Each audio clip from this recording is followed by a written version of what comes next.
আসসালামু আলাইকুম ওয়া রাহমাতুল্লাহি ওয়া বারাকাতুহু। ওয়ালাইকুম আসসালাম ওয়া রাহমাতুল্লাহি ওয়া বারাকাতুহু। ইন্নাল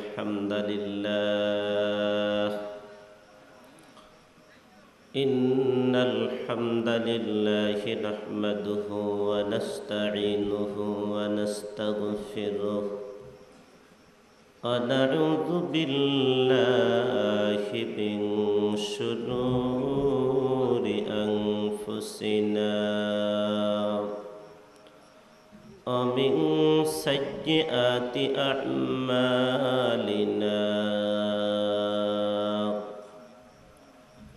من يهده الله فلا مضل له ومن يضلله فلا هادي له وأشهد أن لا إله إلا الله وحده لا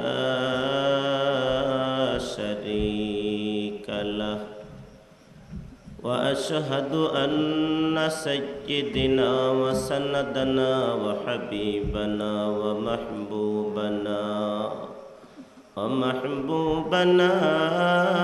ومعشوقنا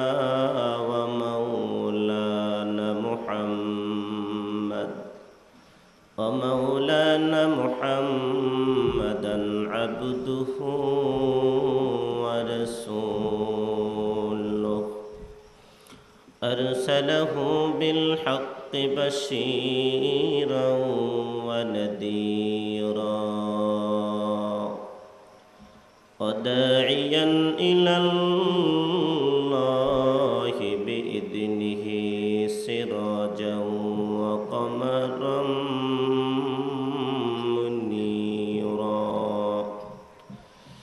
فقد قال الله تعالى في كلامه المجيد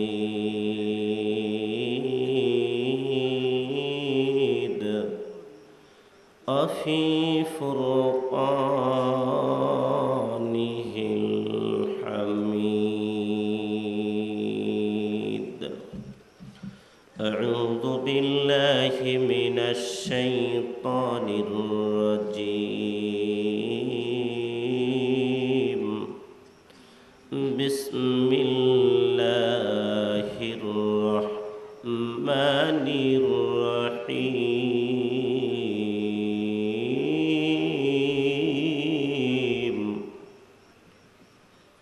قد جاءكم من الله نور وكتاب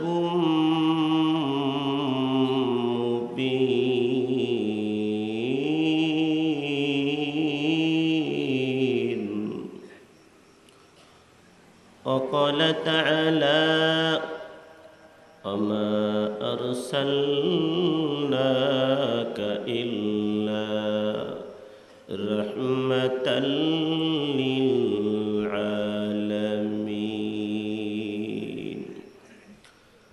وقال رسول الله صلى الله عليه وسلم حرمت الجنة على الأنبياء حتى أدخلها وحرمت الجنة على الأمم حتى تدخلها أمتي. وقال تعالى في شان حبيبه ومحبوبه ومعشوقه مخبرا وآمرا إن الله وملائكته يصلون على النبي يا أيها الذين آمنوا صلوا تسليما اللهم سيدنا مولانا محمد وعلى آل মাওলানা। সম্মানিত সুধী, আপনারা দুরূদ শরীফ পড়তেছেন কার উপর?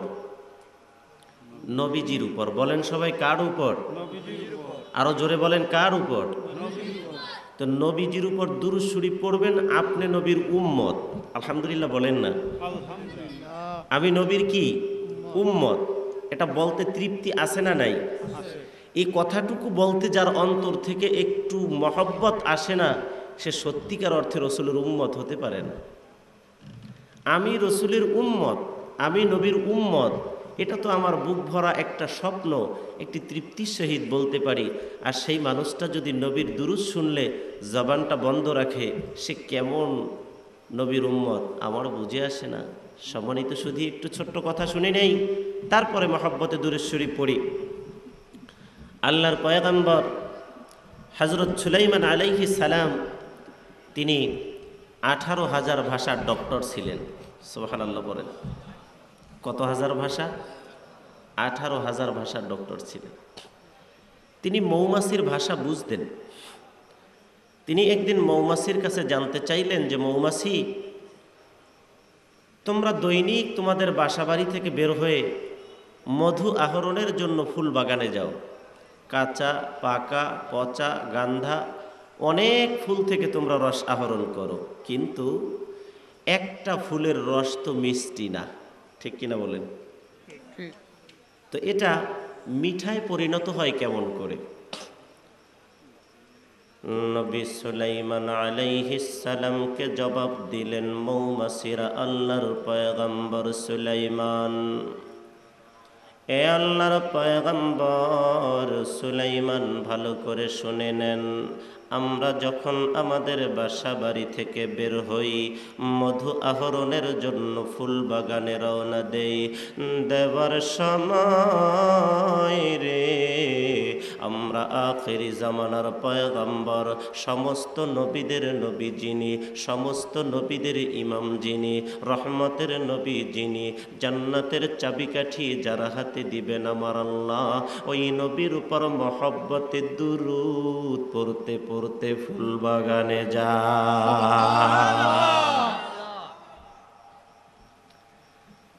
পচা, কাঁচা, গান্ধা বিভিন্ন ধরনের ফুল থেকে আমরা চিবায়া চিবায়া রস আহরণ করি। আবার রওনা দেওয়ার সময় রে আমরা আবার বিশ্ব নবীর উপরে দুরূদ পড়তে পড়তে আমাদের বাসা বাড়িতে যাই। বাসার মধ্যে সেট করি, আমার নবীর প্রতি দুরূদ পড়ি। আখিরি জামানার পয়গম্বর আমার নবীর উপরে দুরূদ পড়ার খাতিরে কাঁচা, পাকা, পচা, গান্ধা যেই ফুল থেকে রস আহরণ করি রে, আমার আল্লাহ সব মধুতে পরিণত করে দেয়। পড়বেন দুরূদ শরীফ, জোরে বলেন। আপনারা আমার উপর আজকে বেজার নাকি? তো মহব্বতে পড়েন, আল্লাহুম্মা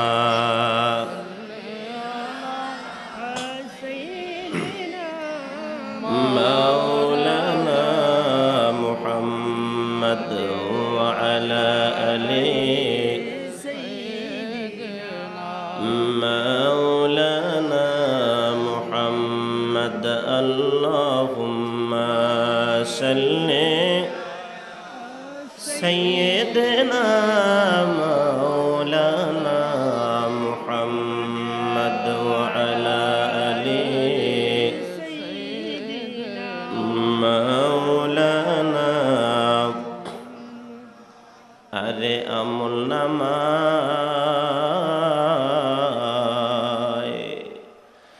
দুরূদ শরীফ বেশি যায়,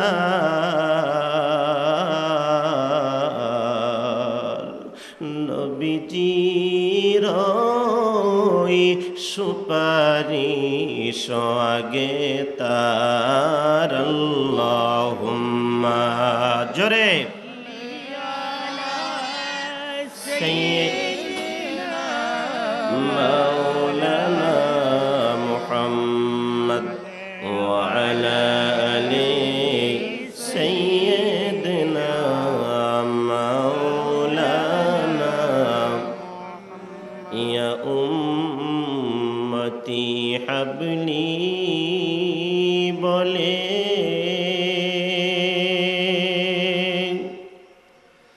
কাঁদতেন সদা সর্বদা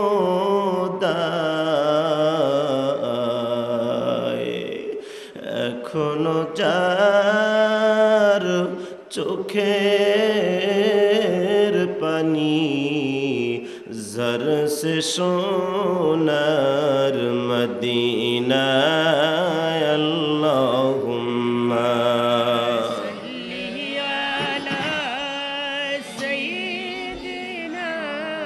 مولانا محمد وعلى آله مولانا محمد بلغ العلا بكمالهم كشف الدجى بجماله حسنت جميع خصاله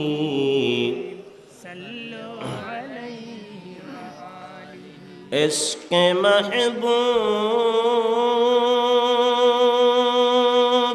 خدا जिस दिल में नहीं लाखों मुमीन हो मगर ईमान में कामिल नहीं बलगल उला भी कशफत दुजा बिजमालिह हसनत जमीउ खसालिह